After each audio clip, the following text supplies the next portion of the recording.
সালামু আলাইকুম, কেমন আছেন সবাই? এই যে দেখছেন 12টার মতো ডিম আছে এখানে। এখন এই 12টা ডিম দিয়ে আমি কেক বানাবো। এখন অনেকে বলতে পারেন এতগুলো ডিম দিয়ে কেন কেক বানাচ্ছেন? তার উপরে তো আপনি একদম একটা ফ্লপ মার্কা রাঁধুনি। হ্যাঁ, আপনাদের কথা আমি এগ্রি করতেছি। আসলে আমি অনেক বড় একটা কেক বানাইতে চাচ্ছি, আর বড় একটা কেক বানায় ইজাজাটাকে একটু সারপ্রাইজ দিতে চাচ্ছি। আমি আগে অনেক বড় বড় কেক বানাইতাম, প্রায় 10টা 12টা 15টা ডিম দিয়ে অনেক বড় কেক হইতো, তো দেখতে অনেক বেশি ভালো লাগতো।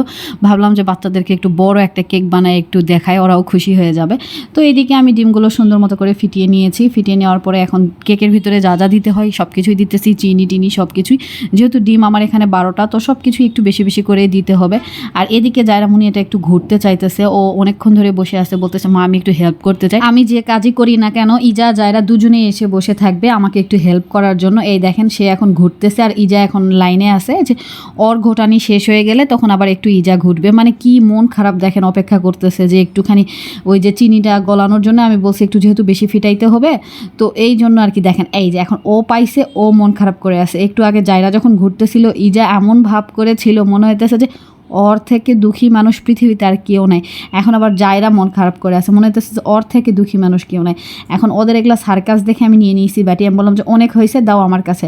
এখন ই বলতেছে তোমার জন্যই মানিয়ে নিল, ওই বলতেছে না তোমার জন্যই নিয়ে নিল।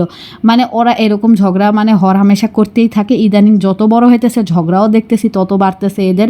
তো ই যেমনই হেসে দিছে, বলতেছে ঠিক আছে আমারই ভুল। ই যেমনই হার মেনে নিয়েছে, কারণ জায়রামণি চিৎকার করে, এক পর্যায়ে দেখা যায় জিদ করতে করতে কেঁদে দিবে। তো ই যেমনইও এটা জানে, এই জন্য সেই তার ভুল স্বীকার করে ফেলেছে। আর এদিকে এখন আমি এটাকে একটু হ্যান্ড ব্লেন্ডারের সাথে সুন্দর মতো করে ব্লেন্ড করে নিলাম, আর একটু ভ্যানিলা এসেন্স দিয়ে নিয়েছি। নেওয়ার পরে আবার একটু করে সুন্দর মতো ব্লেন্ড করে নিতেছি। তো মোটামুটি আমার এটা ব্লেন্ড হয়ে গেছে। এখন আমি এখানে ময়দা দিব। তো ময়দা দেওয়ার পরে আর এটাকে আমার হ্যান্ড ব্লেন্ডারের সাহায্যে ব্লেন্ড করার কোনো দরকার নাই, নর্মালভাবে এই হ্যান্ড উইপসটা দিয়ে ঘুটলেই হবে। তো যাই হোক আমার মোটামুটি এটা হয়ে গিয়েছে ঘোটা। আর এখন আমি এখানে একটু গুঁড়া দুধ দিয়ে দিতেছি। তো গুঁড়া দুধ দিয়ে দেওয়ার পরে আমি যেটা করব, একটু তেলও দিয়ে দিব। একটু না, তেল যতটুকু প্রয়োজন ততটুকুই দিব। এখানে দেখেন আমি আপনাদের একটা কথা বলি, আসলে আমি পারফেক্টভাবে জিনিস বানাইতে যাই, আমার আসলে কোনো দোষই নাই। এখানে আমি সব কিছু দিলাম, দেওয়ার পরে দেখলাম যে আমার বাসায় বেকিং পাউডার নাই। তো তারপরে আমি আফরোজাকে বেকিং পাউডার নেওয়ার জন্য আমার বাসার নিচে যেহেতু দোকান আছে একটা, ওখানে পাঠাই দিলাম।